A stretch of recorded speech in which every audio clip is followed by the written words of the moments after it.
हे प्रभु, रानी तारावती पुत्र रोहितास को देखा है, अपने बाँव में भर लिया अपने बेटे को, कहा महाराज एक बार मुझे जी भर के देखने दो अपने इकलौते पुत्र को।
समय रानी और बेटा चले जाते हैं।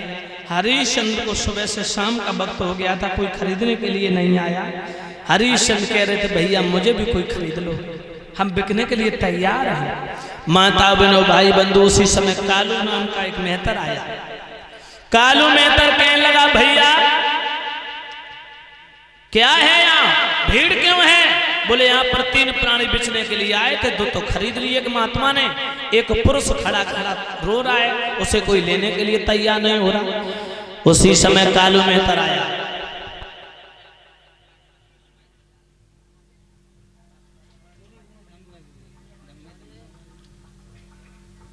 भक्तों, सुखदेव जी कहते हैं राजन परीक्षित, उसी समय कालू मेहतर आया। कालू मेहतर कहने लगा अगर ये हमारे यहाँ मरघटिया का काम करता रहे तो इसे हम खरीद सकते हैं, पूछ लो इसे। उसी समय हरिश्चंद्र ने पैर पकड़ लिए, कहा भगवान मरघटिया की बात कर रहे तुम? कि राजा बोला मरघटिए से और घटिया भी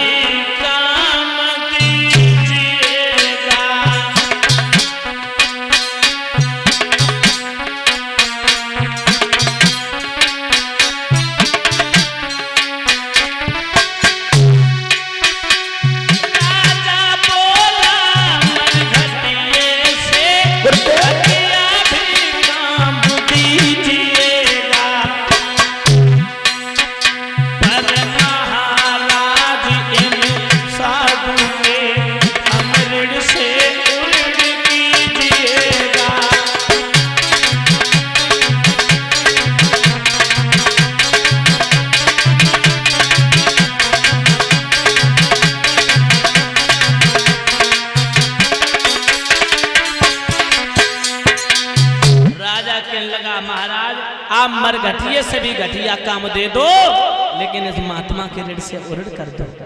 उसी समय हरिश्चंद्र को खरीद लिया कालू मेहतर ने।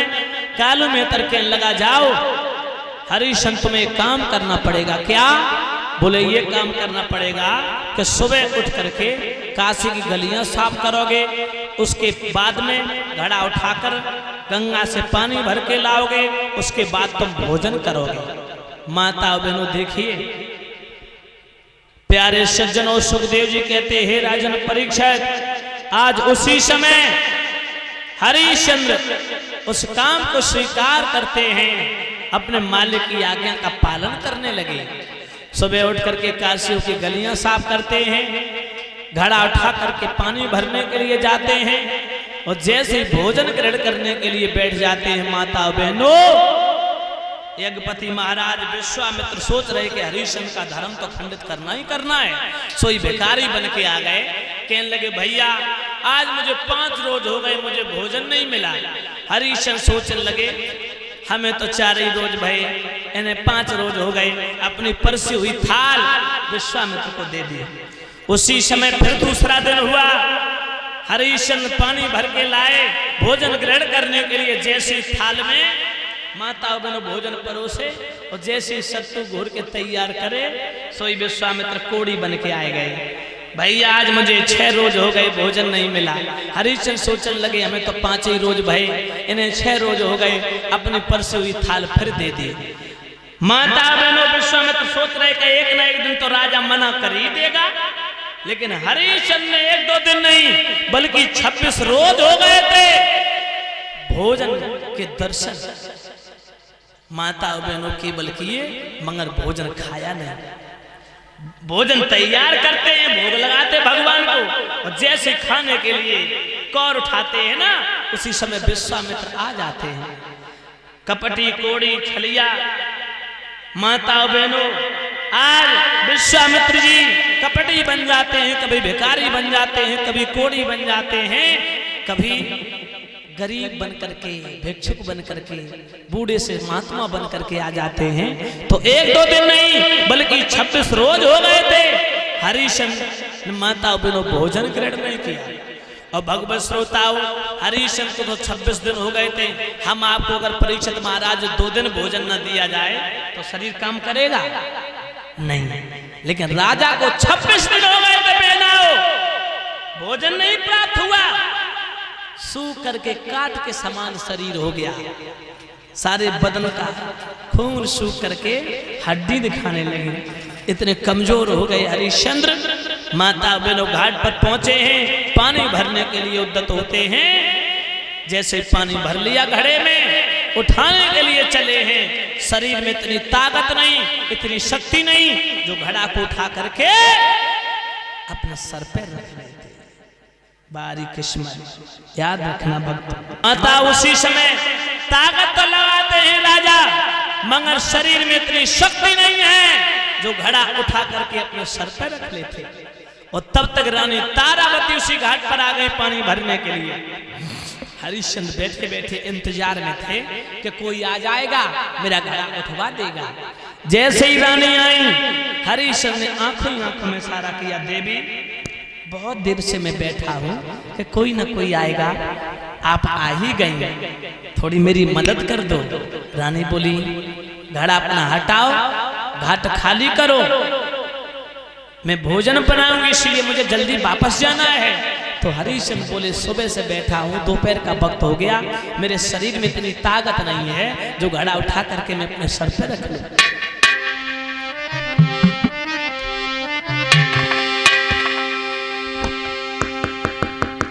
और जवाब दिया है हरिश्चंद्र ने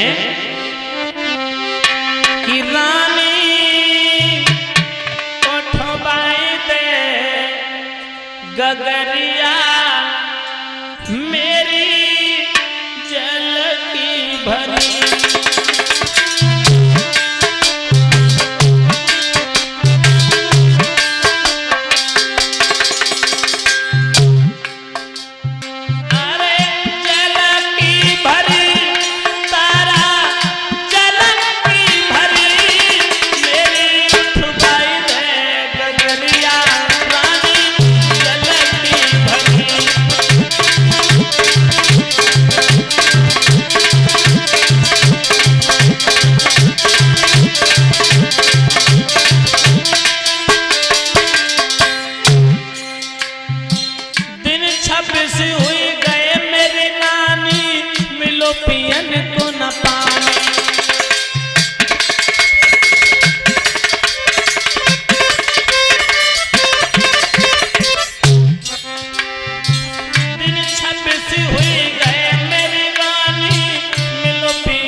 उसी समय कहा देवी थोड़ा सारा लगवा दो।